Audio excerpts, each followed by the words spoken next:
Hi and welcome to the last part of my three-part series where we're painting a lion, a zebra and a giraffe in watercolour. In this tutorial we're going to paint the giraffe. I've listed all the materials you're going to need here.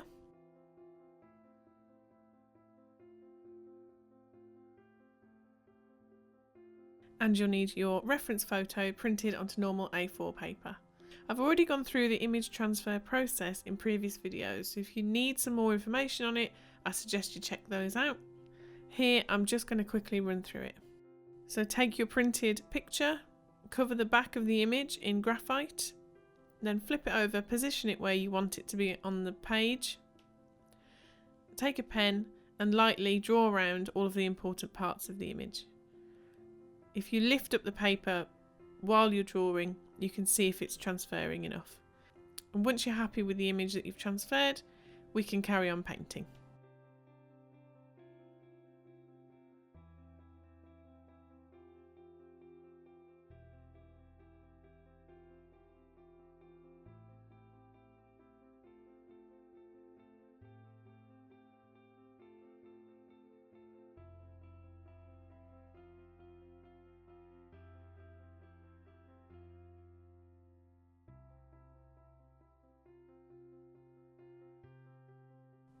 So the next stage is to apply some masking fluid.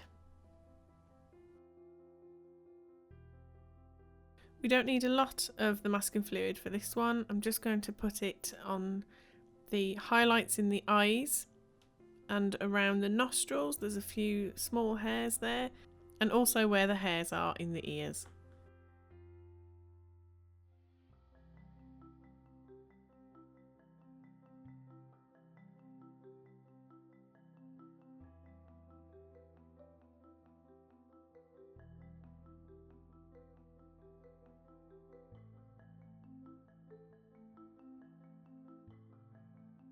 Once that's completely dry, we can start our painting.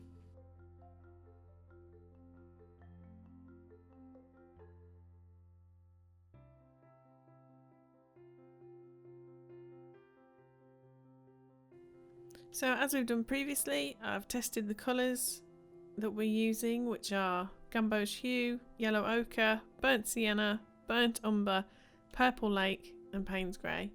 And I've just made a little colour swatch at the side of the painting and made a note of which ones they are. So the first thing we're going to do is apply a wash to the top half of the face and all of the lightest areas.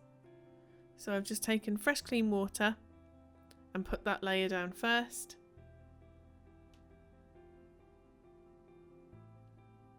Then started with the lightest colour, which is the gamboge hue.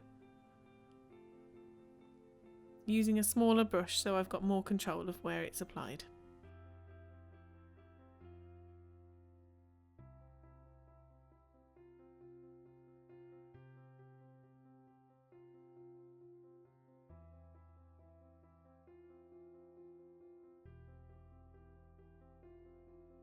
So while that first wash is still wet, I'm going to paint in some of the shadowed areas. We're going for the mid-range shadows, so I swapped to the burnt sienna.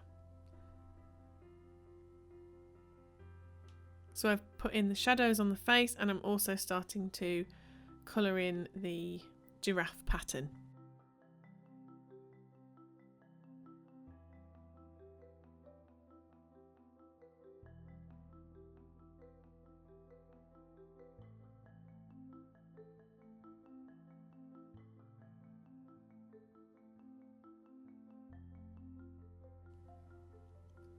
And while the face area is drying, I'm just going to move down and repeat the same process on the neck.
So again, moving to a different area, we're going to put in the ears this time.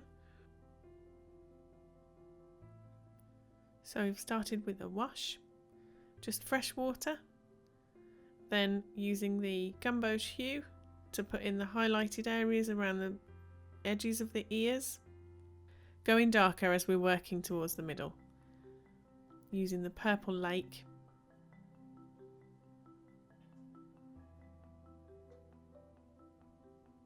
and the Payne's grey.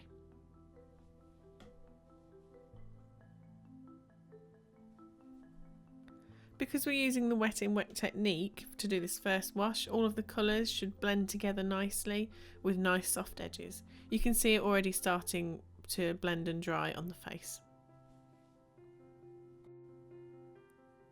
And we're going to do the same thing for the nose. The nose is a little bit darker, so we've put the fresh water down and then I've gone straight in with the burnt sienna for this one. And I'll use the burnt umber to put in the bottom lip for that shadowed area.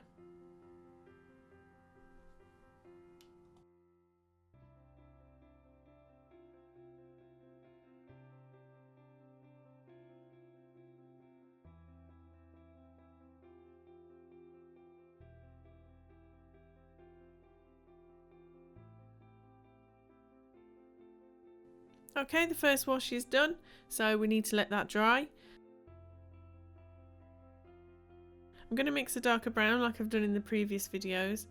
This one is using Purple Lake and Burnt Umber. It's quite a nice dark brown with a red tinge, so it's going to look really good for the darker areas on this giraffe's face and also his markings.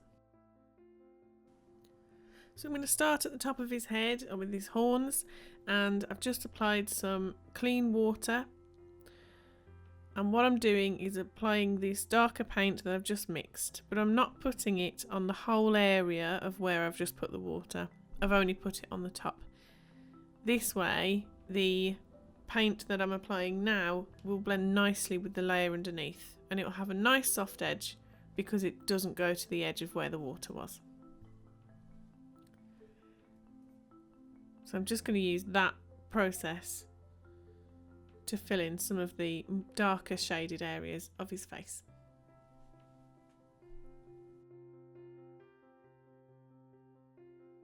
So where there's a bit more definition in the shadows, which is along the bridge of his nose here, I've used the wet on dry technique. So we've got wet paint onto dry paper, and then I've just taken the smaller brush, which is just damp, to blend out the edges.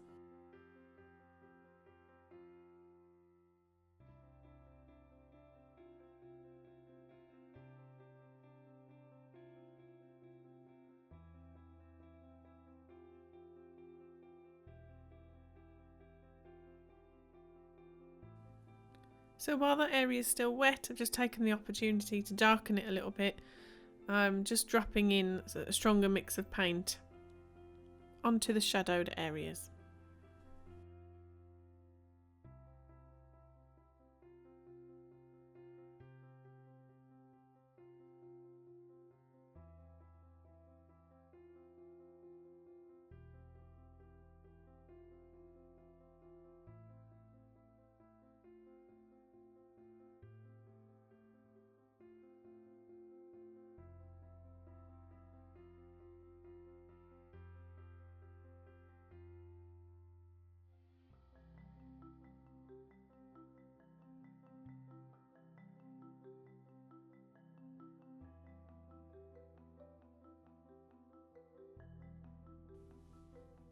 So I've just continued that onto the other shaded parts of the face. And here I've moved down to his cheek where we start to see that lovely giraffe pattern. Now I've used the wet in wet technique to do this, but if I could go back I wouldn't do it that way.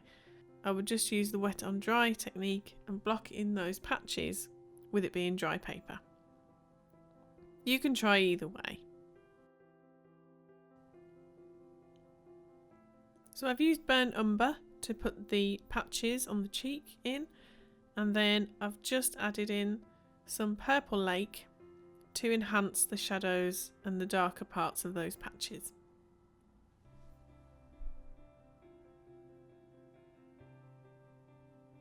I've just lifted out a little bit of the paint where the patches have started to blur too much. That's because I started with a wet in wet technique.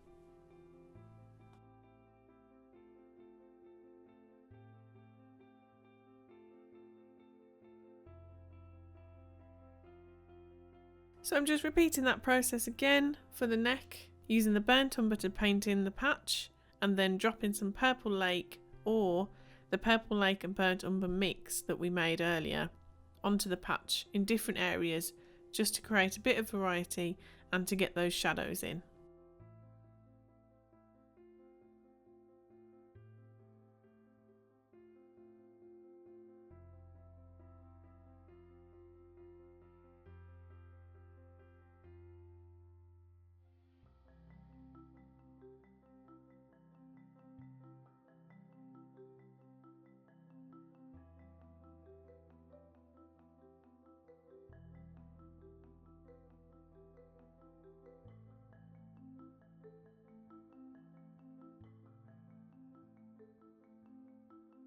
So I felt I needed to go a bit darker on the neck, so I mixed Purple Lake and Payne's Grey and applied that to the patches for the shadowed areas while they were still wet.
So I'm moving back up towards the face now, and we're going to do some work on the nose. There's like a mottled look to the end of his nose and his mouth, so I'm going to try and recreate that. So we're going to put a wash over the wash we've already done, so clean water first. Then I'm just going to drop in dots and trying to keep the dots of paint, and what they'll do is they'll blend softly and hopefully give us that mottled effect.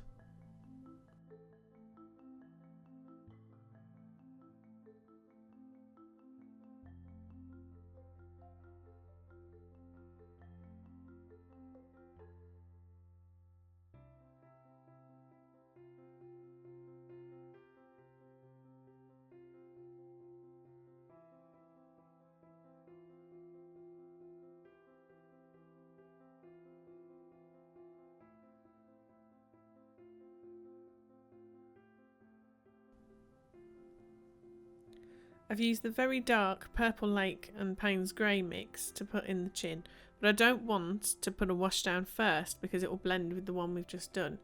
So I've used wet paint on dry paper and then swapped to a smaller brush that's just damp and blended out the edge.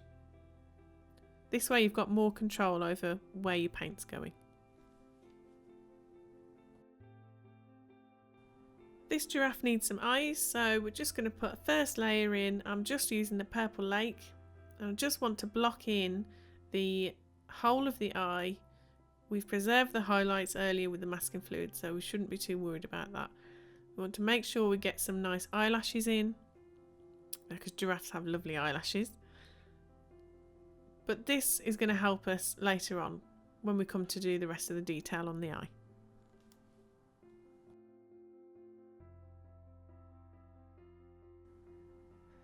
So we're getting there now. We need to add a little bit more shadow onto the lighter areas of his neck. It's just going to give it a little bit more form, make it look a bit more 3D. So I'm using the burnt sienna just to put in some shadow on his chin. And then because underneath his chin on his neck is going to be darker, I'm using the burnt umber and I'm just putting in that shadow there.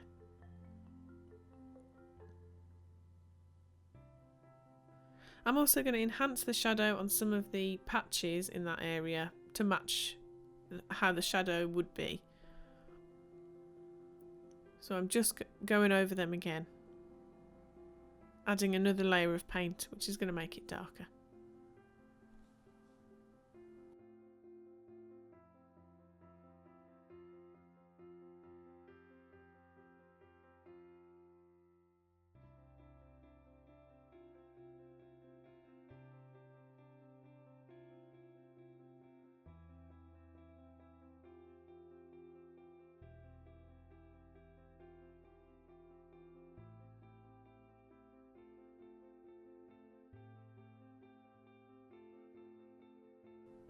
So I need to enhance the shadow in the ears and also on the top of the horns. I don't know if you can call them horns, but I'm going to call them horns. So I'm just repeating the stages that we did earlier and layering up the paint.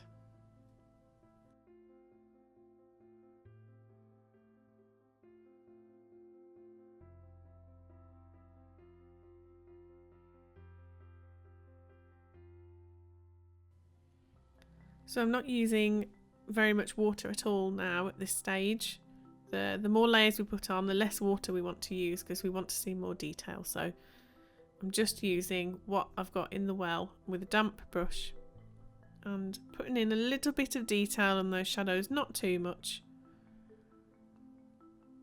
It's just going to give the giraffe a little bit more form.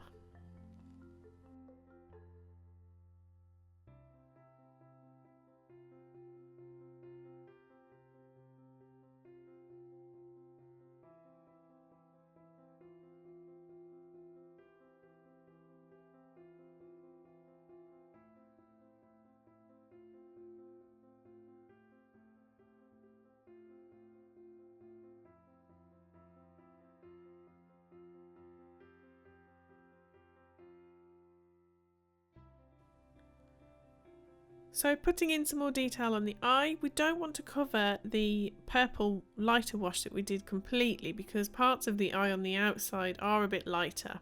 So you can see I've just taken quite a thick mix of the Payne's Grey and I'm just putting in a little bit of detail onto the eye and in the eyelashes.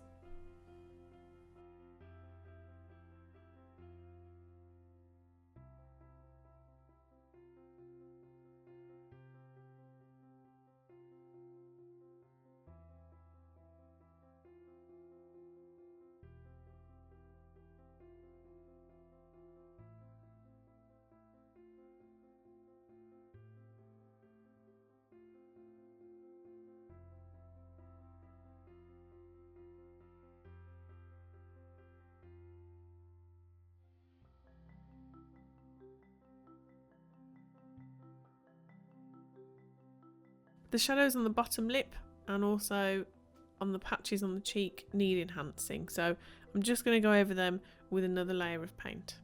And I'm also going to darken the nostrils.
Here I'm adding some lighter details in.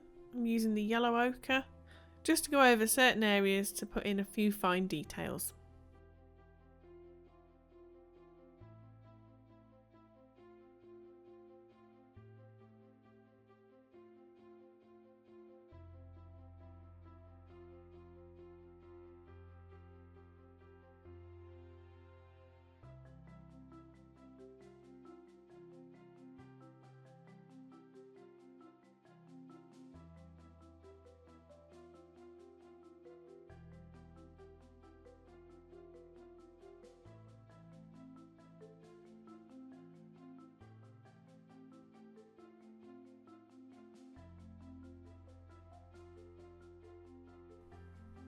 So once you're happy with your painting, you need to take the masking fluid off. So make sure the painting's completely dry, and then we'll just gently rub at the masking fluid and it should come off. It will reveal all those nice highlights underneath, and then we can either leave them as they are or tidy them up a little bit.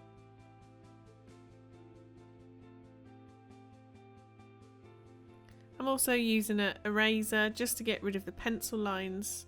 If you've got a painting that's quite light around the edges, it might not cover those completely and you don't really want to see them through. So just take an eraser and get rid of those pencil lines.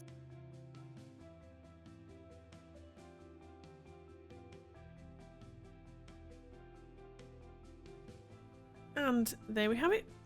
We've come to the end of the 3-part series. I really hope you've enjoyed painting along with me, and I'd love to see your creations if you do recreate these. You can find me on social media on Facebook and Instagram. Just look for Scorecart.